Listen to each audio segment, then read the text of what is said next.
Good afternoon. Thanks for joining us across the fence. I'm Fran Stoddard.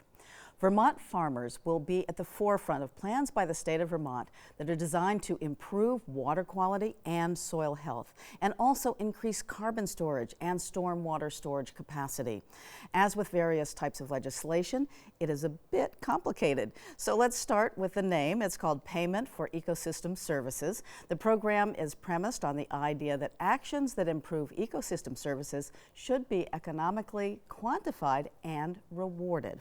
To learn more, we're joined by two guests. Brian Patch is with the Vermont Agency of Agriculture, Food and Markets, where he serves as the Agriculture, Climate and Land Use Policy Manager. Also with us is Paul Doughton. Paul is the owner of Doughton Farm in Barnard, along with his wife Sherry and their son Brian and his family. The Doughtons milk about 70 cows on their 220-acre farm. Thank you both so much for being with us this afternoon. Glad to be here. Thank you. So Ryan, to get us started, let's be sure we all understand what we're talking about when we refer to ecosystem services and also to soil health. What do these terms mean? Absolutely. Great place to start. It's in the title of the working group that was created by the legislature, the Payment for Ecosystem Services and Soil Health Working Group. An ecosystem is a complex connection of different parts of the landscape. And when we use the term ecosystem services, we mean the academic definition is the conditions and processes through which natural ecosystems and species that make them up sustain and fulfill human life. So when we talk about ecosystem services, people are probably most familiar with the provisioning services that agricultural crops and farms bring us, such as food and fiber. What this group sought to attempt to quantify and recognize is what are the additional ecosystem services that are provided by farms, and looking at soil as the lens through which to understand how a farmer's management can improve ecosystem service outcomes. So soil health focuses on the physical, chemical, and biological processes of the soil and how the management of soil can improve environmental outcomes.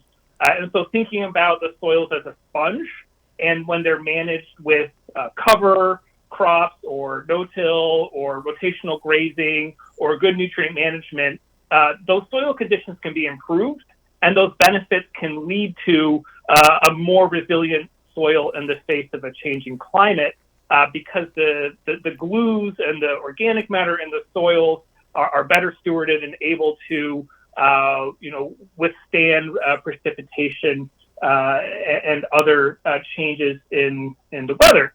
So taking those two concepts together, the working group set out to attempt to, figure out an assessment model to look at how are farmers improving soil health and what are the benefits that are derived from that management. Great. And so you're talking better soil, cleaner water, even cleaner air, some real benefits to the public by these practices. So for the past few years, there's been a working group that's been looking into the idea of payment for ecosystem services. So Ryan, tell us a little bit more about the working group and its focus. Absolutely. The working group was formed in 2019. It submitted its final report in January of this year.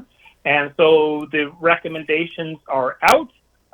The working group focused on soil health as the primary lens through which to assess, measure, and understand how farmers can improve the ecosystem services that are provided by their management. The focus of the working group is on soil health because when I know across the fence has covered some of the water, the progress that farmers have been made on water, and that really precipitated the formation of the working group, acknowledging farmers are changing their management to improve water quality, and there are significant co-benefits. And looking at the soil, we can understand that the benefits are not just for the reduction of phosphorus runoff, but through changes in farm management, there can be benefits to increases in soil carbon storage, the ability to store rainfall in the soil itself, and help farmers become resilient to a changing climate. and also reduce the runoff of sediment and other stormwater runoff from more intense rain events that we're seeing through climate change. And so really digging into the science and the quantification methods that exist to attempt to quantify and bring to the forefront all of the additional benefits that come from the farmers' management of their land, in addition to the food and crops and fiber that are derived from their hard work. Right. So what kind of work did the group complete to then move forward? Research and what was completed to move forward? Absolutely. 3 years is a long time, and tried to leave no stone unturned. The legislature appropriated $1.25 million for this process, and the working group was able to use a portion of that to retain a technical contractor to really dig into some of the technical research questions. So University of Vermont, Alyssa White and Heather Darby as the principals for the research, really dug into and produced 7 technical reports digging into questions of how to quantify changes in soil health. What are the benefits that can derive? How much are they valued? And the working group was able to take that information and design 6 different PES, Payment for Ecosystem Service, programs that could attempt to quantify the ecosystem benefits and then provide a compensation framework. And the group was able to, by consensus, the 18 members recommended a Payment for Ecosystem Services pilot program that is going to get underway this spring.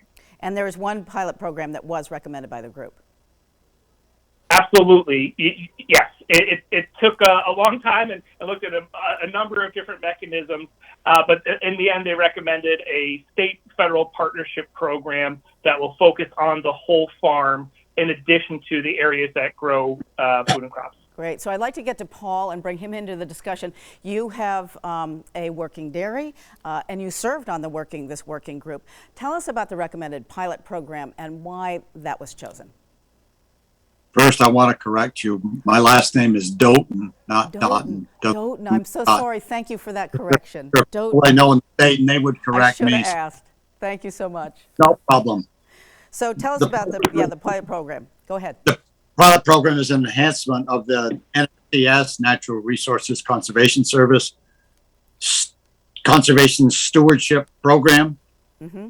Incentivize farmers to enrollment in this program and to accelerate and compensate conservation through farmers adopting of practice enhancements required for CSP.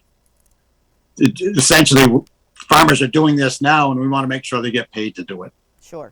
This is a 5-year contract. One of the bigger parts of it is the pay to plan and an upfront payment of this program in the first year. Great. It's not targeted to any resource concern, but provides farmers the flexibility and allows farmers to select within the CSP framework what is needed and what makes sense for them. At the end of the first year, we are going to do a review of how the program worked, what the program learned, how much additionality did the state of Vermont gain, how did farmers and the technical assistance providers experience this program, what needs to be tailored or improved in phase 2. Terrific. So I think that that the farmers have that flexibility is really important. And will this program, Paul, be run by an organization or a partnership? How does that work? As we all know, in this state, any successful programs require partnerships, and that's one that is going to be developed and deployed in this program. The PES and Soil Health Working Group had 18 members on the committee, and a number of those membership organizations will collaborate to deploy the PES pilot program. I'm not going to dig into any of those because I might leave one out. I don't want to agonize any of my fellow members.